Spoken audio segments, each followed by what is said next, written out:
కార్తీక పురాణము 21 అధ్యాయము.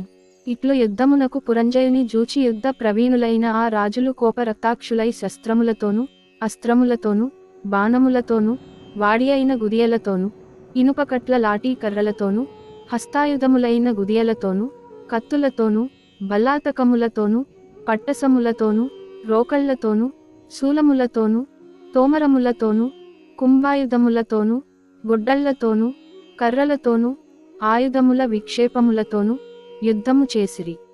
గుర్రపు రౌతులతో గుర్రపు రౌతులు, ఏనుగులు ఏనుగుల తోడను, రథికులతో రథికులు, కాల్బంటులతో కాల్బంటులు, సూరులతో సూరులును, ఆయుధములతో యుద్ధమును భటులనన్యోన్యము క్రూరవాక్యములను పలుకుచు చేసిరి. ఓ అగస్త్య మునీంద్ర, అంతలో కాంబోజ మహారాజు వస్త్రాదులను పదిలపరచి కట్టికొని కవచమును ధరించి పరాక్రమించి మంచి రథమెక్కి ధనుర్బాణములను ధరించి కోలాహల ధ్వని చేయుచు వడిగా పురంజయుని వద్దకు వచ్చి 300 బాణముల వేసెను. ఆ బాణములు పోయి పురంజయుని ఛత్రమును, ధ్వజమును, రథమును నరికినవి. తరువాత కాంబోజుడు కొన్ని బాణములతో పురంజయుని కొట్టి 5 బాణములతో పురంజయుని రథము యొక్క తురగములను జంపెను. తరువాత పురంజయుడు కోపించి ఇంద్రుడు వాలే విక్రమించి భుజాస్ఫాలనము చేసి నారి బిగించి బ్రహ్మ మంత్రములతో 10 బాణములను ప్రయోగించి కాంబోజుని హృదయమందు కొట్టెను. పురంజయుని బాహుబలము చేత వేయబడిన ఆ బాణములు సర్పముల వాలే పోయి కాంబోజ రాజు హృదయమును భేదించి నెత్తురును త్రాగి తృప్తులై భటుల వద్దకు పోవుటకు ఇష్టపడలేదు. సరిగా రొమ్ములో గుచ్చుకున్న బాణములను కాంబోజుడు హస్తముతో లాగి ఆ బాణములనే ధనుస్సునందు గూర్చి పురంజయునితో ఇట్లనియే: క్షత్రియా, వినుము, నీచే వేయబడిన బాణములను తిరిగి నీకే ఇచ్చెదను. నేను పరుల సొమ్మునందాసక్తి గలవాడను కాను. ఇట్లు పలికి కాంబోజుడు బాణములను విడువగా అవి వచ్చి పురంజయుని సారథిని, ఛత్రమును వాని ధనుస్సును త్రుంచినవి. పురంజయుడు మరియొక ధనుస్సును గ్రహించి నారిగట్టి రెక్కలతో గూడిన బాణములను పుచ్చుకుని ధనస్సుకు చేర్చి నారిని చెవి వరకు లాగి కోపముతో కాంబోజునితో ఇట్లనియేను: రాజా, సూరుడువౌదువు గాని యుద్ధమందు ధైర్యముతో నుండుము. నాచేత కొట్టబడిన బాణములనే తిరిగి నాకిచ్చినావు. నీవంటి నీచులకు ప్రతిదాన విధి తెలియునా? నేనిప్పుడు నీకు వేరు బాణములను 20 ఇచ్చుచున్నాను. ఇట్లు పలికి పురంజయుడు బాణములను విడిచెను. ఆ బాణములు గురిగా కాంబోజుని కవచమును దృంచి వక్షస్థలమును భేదించి దూరము పోయినవి. అప్పుడు భయంకరమైన యుద్ధము జరిగెను. సైనికులు అన్యోన్య శరాఘాతముల చేత భుజములు తెగి బాహువులూడి పాదములు మొండెములై మేడలు విరిగి భూమియందు పడిరి. అన్యోన్య శరాఘాతముల చేత ఏనుగుల తొండములు తెగినవి, గుర్రముల తోకలు తెగినవి, కాల్బంటులు హతులైరి, రథములు చక్రములతో సహా చూర్ణములాయెను. కొందరు తొడలు తెగి నేలబడిరి, కొందరు కంఠములు తెగి కూలిరి. బాణముల చేత శరీరమంతయు గాయములు పడినయొక భటుడు ధనుస్సును ధరించి నారి బిగించి అన్య భటునితో ఇట్లనియే: తిరుగు వెనుకను తిరుగు, నాముందుండు ఉండుము. నీ వీపును నాకు చూపకుము. నీవు సూరుడవు కదా, ఇట్లు చేయవచ్చునా?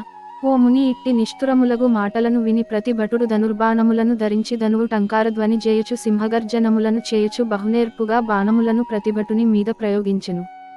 ఆకాశమందుండి చూచెడి దేవతలు బాణములు తూణీరముల నుండి తీయుటను, అనుసంధించి వేయుటను గుర్తించలేరైరి. బహునేర్పుతో బాణములను వేయుచుండిరి. ఆయుద్ధమందు సూదిదూరు సందులేకుండా బాణవర్షము కురిసెను.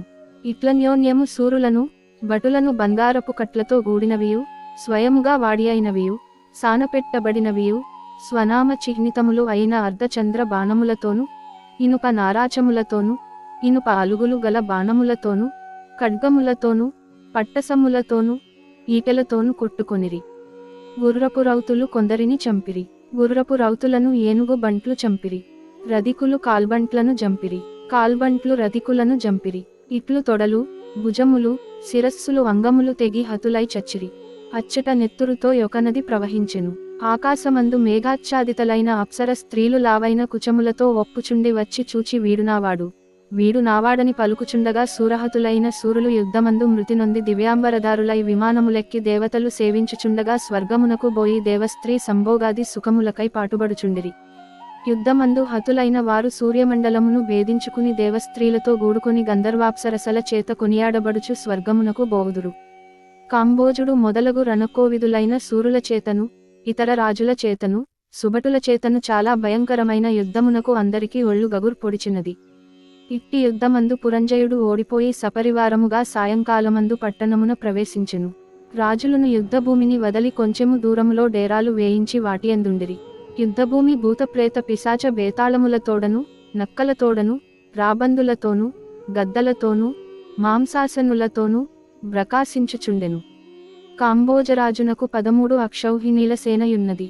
3 అక్షౌహిణీల సేన హతమైనది. పురంజయుడు తాను యుద్ధమందోడుటకును తన రాజ్యము శత్రురాజుల చేత ఆక్రమింపబడుటకును చింతించుచుండెను. ఇట్లు చింతించుచు ముఖము వాడిపోయి చింతచే ఏమీయు తోచకున్న పురంజయునితో సమస్త విద్యాపారంగతుడైన సుశీలుడను పురోహితుడిట్లు పలికెను. ఓ రాజా, శత్రుబృందముతో సహా వీరసేన మహారాజును జయించగోరితినేని విష్ణుమూర్తి సేవ చేయుము. ఇప్పుడు కార్తీక పూర్ణిమ, నిండు పూర్ణిమ, కృత్తికా నక్షత్రముతో కూడినది. కాబట్టి ఇది అలభ్యయోగము. ఈ కాలమందున్న పుష్పముల చేత హరిని పూజింపుము. విష్ణు సన్నిధిలో దీపములు పెట్టుము.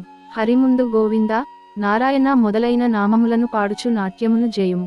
సుశీలుడిట్లు చెప్పెను. కార్తీక వ్రతమాచరించితివేని హరి తన భక్తులను ఆపత్తులు లేక రక్షించుట కొరకు తన 1000 అరలు గల విష్ణు చక్రము పంపును. కార్తీక మాసమందు చేసిన పుణ్య మహిమను జెప్పుటకెవ్వని తరమవును. నీ అధర్మ వర్తనము వలన అపజయము కలిగినది. ఇక ముందు సద్ధర్మపరుడవు గమ్ము. అట్లైన కొనియాడదగిన వాడగుదువు. ఓ రాజా, కార్తీక వ్రతమాచరింపుము. హరి భక్తుడవు కమ్ము. కార్తీక వ్రతము వలన ఆయువు, ఆరోగ్యము, సంపదలు, పుత్రులు, ధనవృద్ధి, జయము కలుగును. నా మాట నమ్ముము, త్వరగా చేయుము. ఇతి స్కాంద పురాణే కార్తీక మహాత్మ్యే 1 వింశాధ్యాయః సమాప్తః.